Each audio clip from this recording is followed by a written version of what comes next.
Welcome to निक्साज protocol, the crypto news channel, जहां मिलेगी आपको latest crypto news on updates. 1.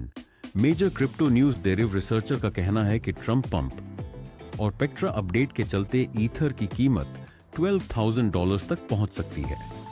Shawn Dawson, जो ऑप्शंस डीफाई प्रोटोकॉल डेरिव के हेड रिसर्चर हैं, के अनुसार इस साल ईथर की कीमत $12,000 तक पहुंच सकती है, जो इसके करंट वैल्यू से 257% की इंक्रीज को रिप्रेजेंट करता है। यह डोनाल्ड ट्रंप के पहले प्रेसिडेंसी ईयर और एक क्रूशियल नेटवर्क अपग्रेड के कारण हो सकता है। पब्लिकेशन के समय कॉइन मार्केट कैप पर ईथर की कीमत $3,361 है। सभी की नजरें एथेरियम के पेक्ट्रा अपग्रेड पर हैं। एथेरियम का पेक्ट्रा अपग्रेड, जो 2025 के फर्स्ट क्वार्टर में लॉन्च होने वाला है, नेटवर्क की एफिशिएंसी और स्केलेबिलिटी को बढ़ाने की उम्मीद है। डॉसन ने कहा कि एथेरियम को रियल वर्ल्ड एसेट्स RWAs के साथ बेहतर अपनाया जाना चाहिए, ETFs में ज्यादा निवेश और DePIN तथा AI एजेंट्स में उपयोगिता बढ़ानी चाहिए। मैट हॉगन, बिटवाइज के हेड रिसर्चर, ने बताया कि एथेरियम और बेस, जो एक एथेरियम लेयर 2 स्केलिंग नेटवर्क है जहां कई AI एजेंट्स करंट में काम कर रहे हैं। ऑप्शंस बाजार एक बुलिश रुख दिखाता है। ETH 20 दिसंबर से $3,500 के आसपास कंसोलिडेटेड है, लेकिन डॉसन का कहना है कि ऑप्शंस और डेरिवेटिव्स मार्केट एक ज्यादा बुलिश कहानी दिखाता है। Derive.xyz पर कॉल ऑप्शंस की ओर सिग्निफिकेंट झुकाव है, जहां ओपन इंटरेस्ट में पुट्स की तुलना में कॉल्स 250% ज्यादा हैं।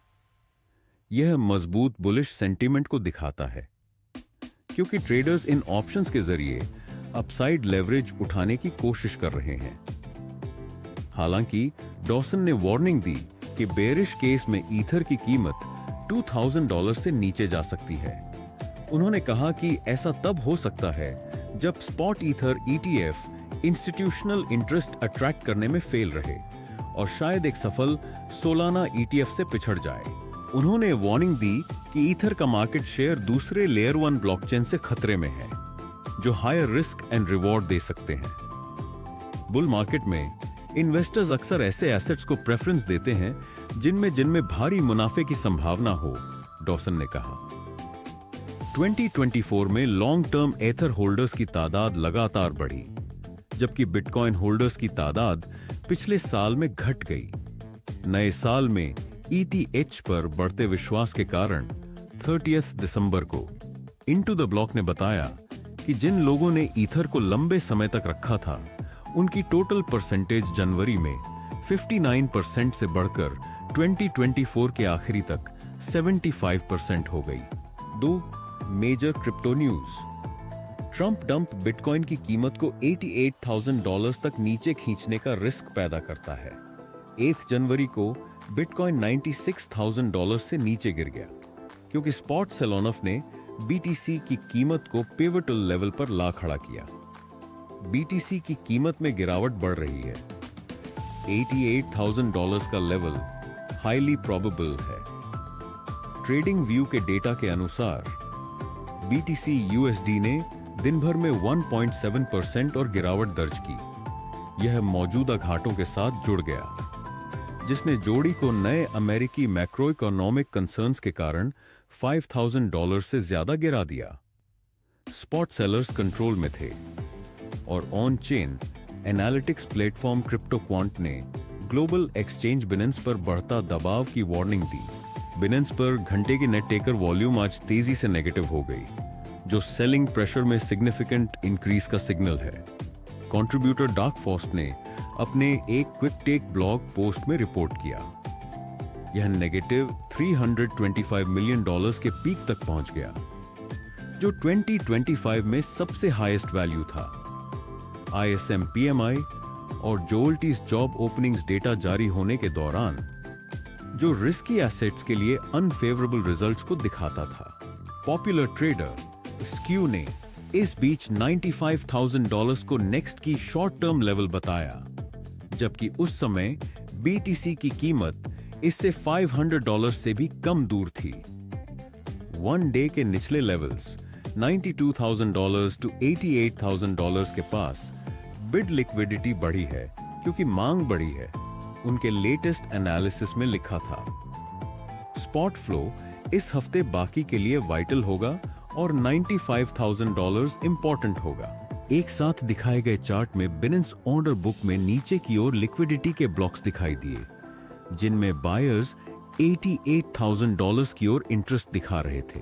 आने वाले हफ्तों में क्या हो सकता है, इस पर विचार करते हुए साथी ट्रेडर जॉनी उन लोगों में से थे जिन्होंने उस जोन तक गिरावट की फोरकास्टिंग की थी।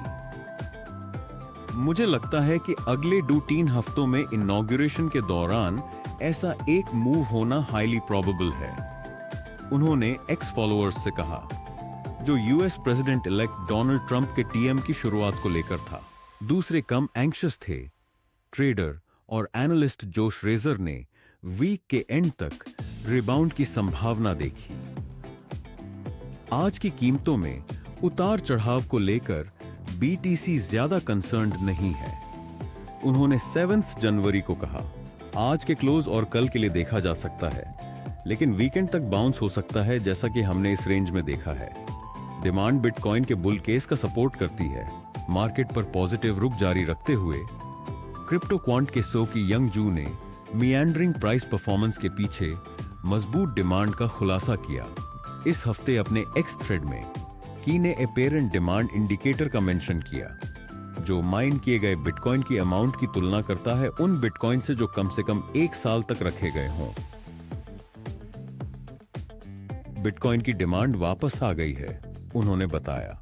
3 मेजर क्रिप्टो न्यूज .कोर्ट ने एसी और कॉइनबेस के मामले में अपील के दौरान आदेश पर रोक लगा दी। क्रिप्टो करेंसी एक्सचेंज कॉइनबेस ने अमेरिकी सिक्योरिटीज और एक्सचेंज कमीशन SEC के खिलाफ अपने सिविल केस में एक छोटी सी जीत हासिल की, जब एक फेडरल जज ने इंटरलोक्यूटरी अपील के लिए आदेश दिया। 7 जनवरी को न्यूयॉर्क की अदालत में जज कैथरीन फेला ने कॉइनबेस के आदेश खारिज करने के फैसले के खिलाफ अपील की अनुमति दी, जिसे उन्होंने मार्च 2024 में दायर किया था। जज फेला ने आदेश दिया कि मामले में सभी कार्यवाही तब तक रोक दी जाएंगी जब तक सेकंड सर्किट इंटरलोक्यूटरी अपील पर निर्णय नहीं लेता। एसिस ने कॉइनबेस के खिलाफ दावा किया कि कुछ क्रिप्टो ट्रांजैक्शंस को सिक्योरिटीज के रूप में माने जाने चाहिए। जज फेला ने इन्वेस्टमेंट कॉन्ट्रैक्ट्स पर अपने फैसले में पलटने की संभावना को एक्नॉलेज किया और कॉइनबेस की अपील मंजूर की। फाइलिंग में कन्फ्लिक्टिंग कंक्लूजन्स का उल्लेख किया गया, जो SEC के टेराफॉर्म लैब्स और रिपल लैब्स के खिलाफ चल रहे सिविल केसेस में जजों द्वारा दिए गए थे। जज फेला ने कहा, हालांकि कोर्ट कॉइनबेस के SEC के तरीके पर सवाल उठाने को सहमति नहीं देता, लेकिन इस कानूनी मुद्दे पर कन्फ्लिक्टिंग डिसीजंस के कारण सेकंड सर्किट की गाइडेंस की आवश्यकता है। SEC ने जून 2023 में कॉइनबेस के खिलाफ एनफोर्समेंट एक्शन दायर की, जिसमें आरोप लगाया गया कि एक्सचेंज ने कम से कम 2019 से एक op registered securities exchange, broker और क्लियरिंग एजेंसी के रूप में ऑपरेट किया था। क्रिप्टो इंडस्ट्री के कई लोगों ने SEC और उसके चेयर गैरी गेंसलर की आलोचना की है, खासकर सिविल एक्शंस के जरिए अपनी अथॉरिटी का मिसयूज करने के लिए। कॉइनबेस के chief legal officer Paul Grewal ने 7 जनवरी को एक एक्स पोस्ट में कहा कि कंपनी अदालत की केयरफुल कंसिडरेशन की सराहना करती है, जिसने अपील को मंजूरी दी। एक्सचेंज ने यह भी एफर्ट किया है कि गवर्नमेंट एजेंसियां उन डॉक्यूमेंट्स को रिलीज करें जो यह सुझाव देते हैं कि ऑफिशियल्स ने क्रिप्टो कंपनियों को डिबैंक करने के लिए एक कैंपेन चलाया, जिसे आमतौर पर ऑपरेशन चोको पॉइंट 2.0 कहा जाता है। कॉइनबेस ने अमेरिकी इलेक्शंस में भाग लिया। कॉइनबेस और रिपल ने पॉलिटिकल एक्शन कमेटी फेयरशेक को $90 मिलियन से अधिक का कंट्रीब्यूशन दिया, जिसने कांग्रेसीय चुनावों में प्रो क्रिप्टो कैंडिडेट्स का सपोर्ट करने के लिए मीडिया खरीदारी की।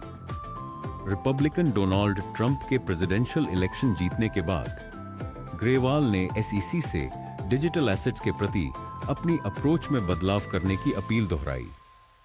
गेंसलर ने 20 जनवरी को चेयरमैन के पद से इस्तीफा देने का इरादा किया और कमिश्नर जाइमे लिजारगा भी ट्रंप के इनॉग्रेशन से पहले इस्तीफा देंगे, जिससे 2025 में एजेंसी में स्टाफ की कमी हो सकती है। चोर, major crypto news, virtuals protocol Discord server hack हुआ, फर्जी गूगल लिंक पोस्ट किए गए। 8 जनवरी को एक मॉडरेटर की प्राइवेट की समझौते के कारण हुई चूक को सुलझा लिया गया। इसके अलावा स्कैम स्निफर ने 3 मैलिशियस लिंक का पता लगाया जो ऑफिशियल साइट का बहाना बना रहे थे। साइबर सिक्योरिटी एक्सपर्ट्स यूजर्स को लिंक के साथ इंटरैक्ट करने से पहले उन्हें वेरीफाई करने की वार्निंग दे रहे हैं। 2024 में फिशिंग स्कैम और प्राइवेट की समझौते क्रिप्टो के लिए लीडिंग सिक्योरिटी थ्रेट्स थे, जिनके कारण 296 हमलों में $1 बिलियन से ज्यादा का नुकसान हुआ। सेंट्रलाइज्ड सर्विसेज और प्राइवेट की ब्रीच अजर अटैक के रास्ते थे, जिनमें सेंट्रलाइज्ड प्रोडक्ट्स पर हमलों में 1000% की इंक्रीज देखी गई। एआई और क्वांटम कंप्यूटर सेंट्रलाइज्ड सिस्टम्स के लिए फ्यूचर में खतरों का सामना कर सकते हैं। फॉर वॉचिंग निक्साज प्रोटोकॉल, लाइक, शेयर और सब्सक्राइब करें for the latest crypto news.